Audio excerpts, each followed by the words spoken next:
저는 리더십에 대한 이야기를 좀 해보려고 그래요. 근데 이제 이 내용 자체가 왜 갑자기 리더십이지라고 이해하실 수 있는데 오늘 좀 저의 과거와 현재와 그리고 제가 가고자 하는 방향들에 좀 빗대어서 설명을 드리려고 하는데 여기에 이런 문장이 나와요. 인간이 탐욕에서 관용으로 진화하지 않는다면 지구에서 퇴거당할 것이라 믿었다. 근데 저는 이 탐욕이라는 단어랑 이 관용이라는 단어를 딱 봤을 때 어떤 키워드가 생각이 났냐면 학생과 선생님이에요. 탐욕이라는 게 내가 뭔가 막 채우고 싶은 욕심일 수도 있고 내가 갖고 싶은 욕심일 수도 있는데 우리는 누구나 처음에는 관용보다는 탐욕에 많이 집중을 해요. 왜냐하면 아이가 태어나는 순간 1년 동안은 누군가 돌봐주지 않으면 절대 생존할 수가 없거든요.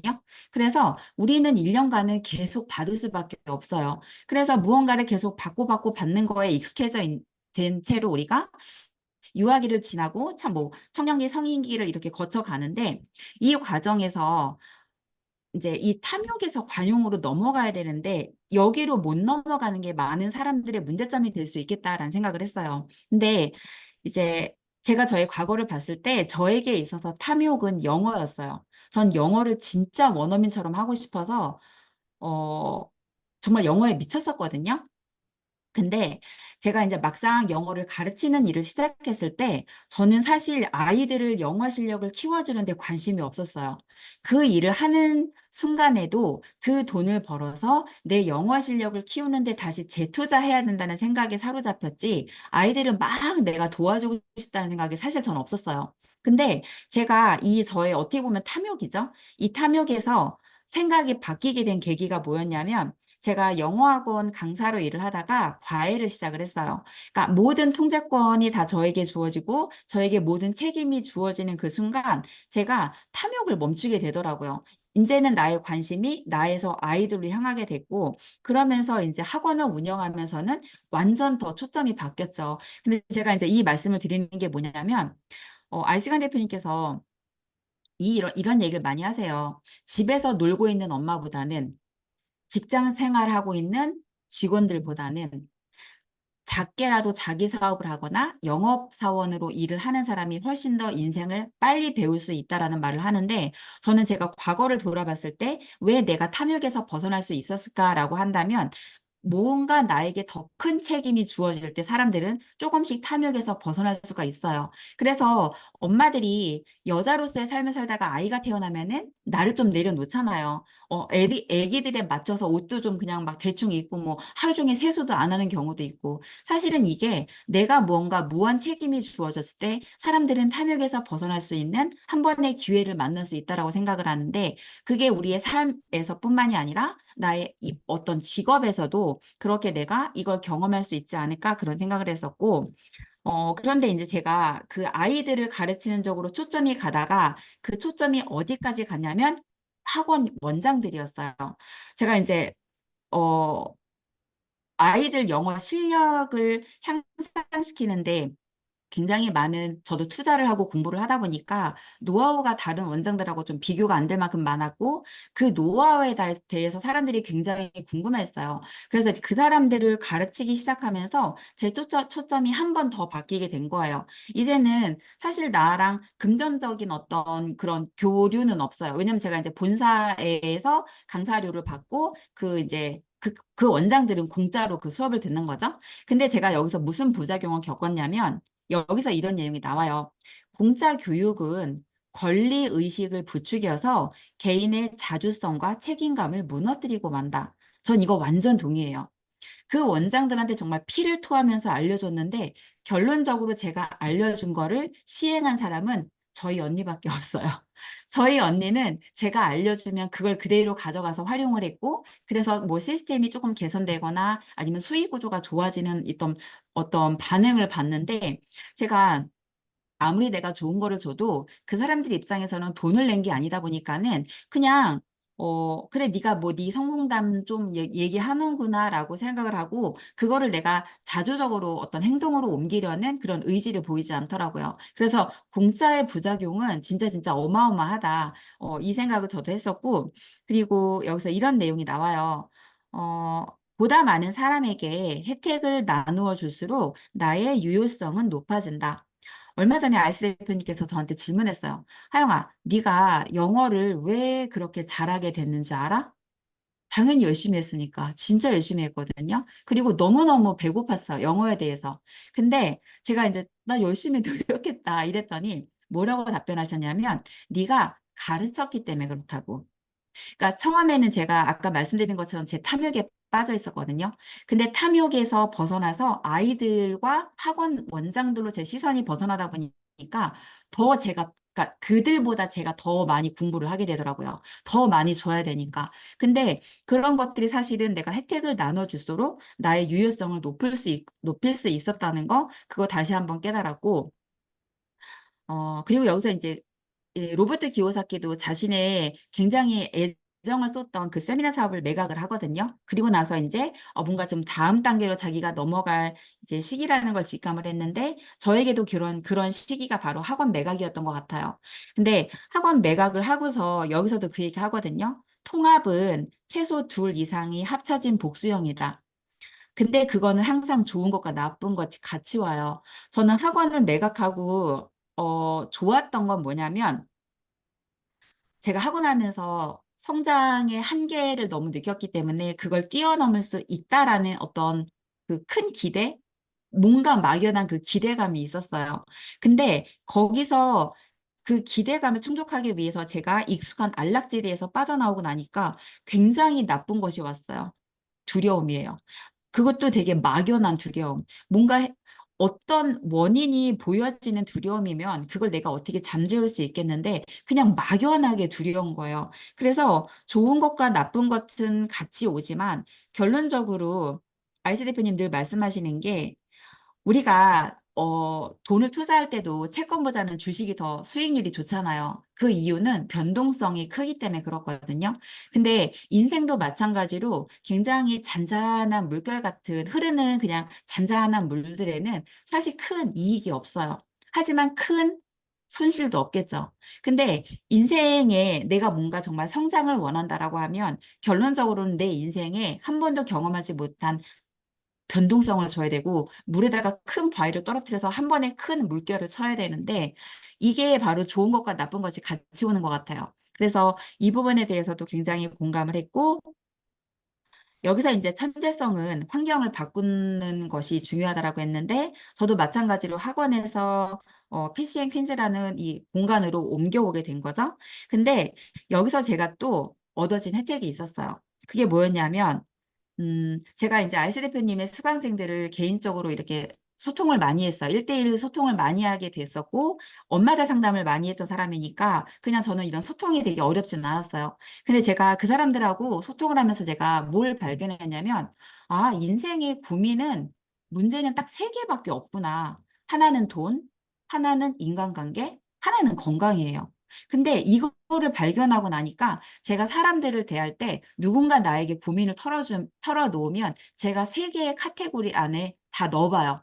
지금 이 사람이 말하는 문제가 그 사람은 인간관계라고 말을 하고 있는데 사실은 돈 문제인 경우도 있고요.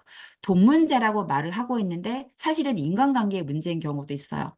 그리고 건강 문제라고 하고 있는데 사실은 돈 문제인 경우도 있고요. 그래서 내가 사실은 기대하진 않았지만 내가 환경을 바꿈으로써 사람들과 소통을 하다 보니까 이 세 개의 카테고리가 보여졌고 이 세 개의 카테고리에 넣어서 사람들과 소통을 하다 보니까 굉장히 내가 저번에 송경희 PD님께서 고구마가 쑥 내려가는 느낌이 난다고 했는데 뭔가 내가 그런 답을 줄 수 있는 하나의 능력이 개발될 수 있던 혜택을 얻었고 또 하나는 교육에 대한 기획력이었어요. 지금 여기 연정미 코치님 아까 수강생들 세일즈 코칭 하신다고 했는데 그 최초의 교육이 저랑 함께 시작이 됐어요. PCM 안에서.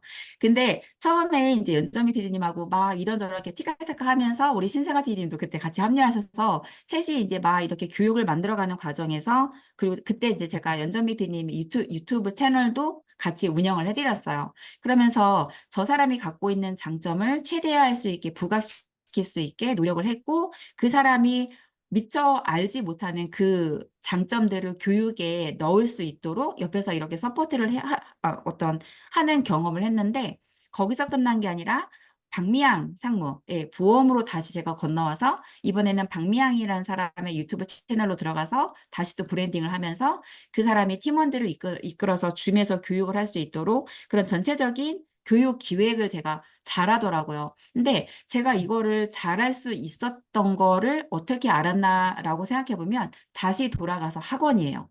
학원 원장들을 대상으로 그리고 학원 학부모나 아이들을 대상으로 뭔가 계속 교육을 해줘야 된다고 생각해서 저는 끊임없이 교육 콘텐츠를 찾았는데 그게 저도 모르게 저에게 하나의 무기가 되었고 다른 환경에서 또다시 연결이 되면서 아, 이렇게도 해볼 수 있겠구나로 연결이 되더라고요.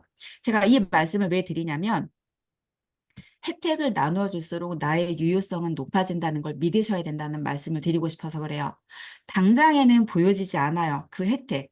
내가 주고만 있는 것 같은데 어디선가 그 혜택이 다시 나의 유효성으로 돌아온다는 거를 여러분들이 믿고 그거를 하나의 종교처럼 한번 행해 보시면 분명히 뭔가 인생에 하나의 큰 변화의 줄기가 생길 거라고 저도 좀 생각을 해요. 그래서 다시 돌아가서 정리를 해보자면 첫 번째는 학생이 돼야 돼요. 왜냐하면 우리는 탐욕에서 시작을 하거든요.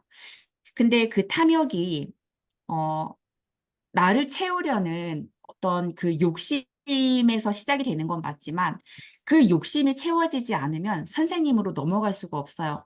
저는 많은 어머니들과 상담을 하면서 제가 가장 많이 얘기를 했던 게 뭐냐면 어머니들이 아이에 대해서 굉장히 고민 많이 하시잖아요. 그리고 되게 우리 애 잘 되면 좋겠잖아요. 근데 그 엄마가 하는 대부분의 생각은 다 쓸데없는 생각이에요. 애한테 아무 도움이 안 돼요. 제가 지금까지 20년 동안 아이들을 가르치면서 수만 명, 정말 수십만 명의 학부모를 만났거든요. 근데 그 수십만 명의 학부모들을 거쳐서 제가 딱 제자 둘을 구했어요. 지금도 저랑 연락하고 얼마 전에 둘 다 군대 제대를 했는데 그 녀석들의 어머니의 공통점은 딱 그거예요. 전 아무것도 몰라요. 원장님이 알아서 해주세요. 근데요, 학교도 제일 잘 갔고요. 인생도 제일 잘 풀리고 있어요. 왜 그럴까? 엄마가 학생인 적이 없었어요.